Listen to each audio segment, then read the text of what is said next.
Hizi zile funguo za Charo. Hizi funguo si ndo asitumia kuibia, ni kwela morongo. Mafungua nazo nyumba za watu zote. Charo, zipange hapo funguo zote.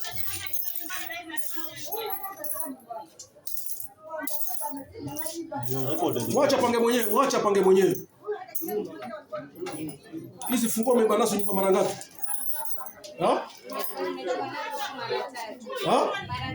Mara tatu ndio umebeba nazo. Hizi funguo. Wapi na wapi na wapi? Wapi? Hapo Ziwani. Na wapi tena? Mtopo upande gani? Chini Maweni uliba nini? Gasi. Haya, na hii umetoka nao Bamburi.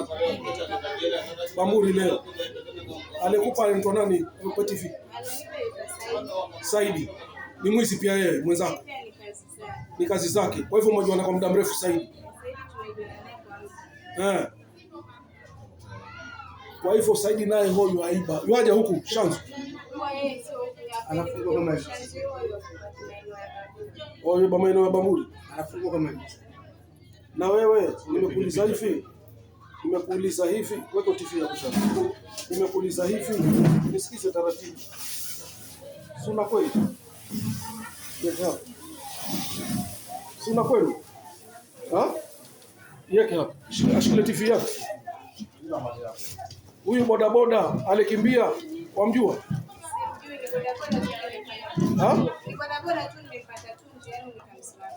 Pale wana pesa ngapi kukuleta huko? 150. Ulifomwacha pale ndio kama ndamchukulia pesa kwa nani? Kwa Amido. Kwa hivyo kwa Amido ndio kuna store yenu ya kuweka vitu. Ndio anaweka anatafuta soko. Huyo Amido. Kwa hivyo umemletea vitu mara ngapi? Mara tatu. Ile leo ndio ilikuwa ni mara ya tatu, si ndio? Kwa hivyo biashara na yeye na huyo Amido imedumu kwa muda gani? Mwezi. Ukifanya biashara na Amido na mwenzake? sijui sasa. Wewe ukileta vitu unamuona na nani? Namuona tu na kina vijana wenzake. Kwa hivyo kwa mfano na vijana wenzake, kwa mfano kimpa wao waka wapi ndio letwe pesa? Mbona kama Maeneo. Ukingoja auze akuletee pale maeneo. Ile TV na ile feni na mtungi ni za pesa ngapi? Ni ipi ambayo ilikuwa 500? Fan. Tungi 1000. Lakini hujui aliuza wapi?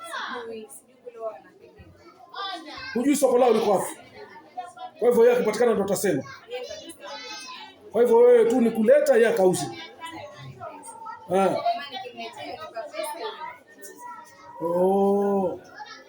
Asa.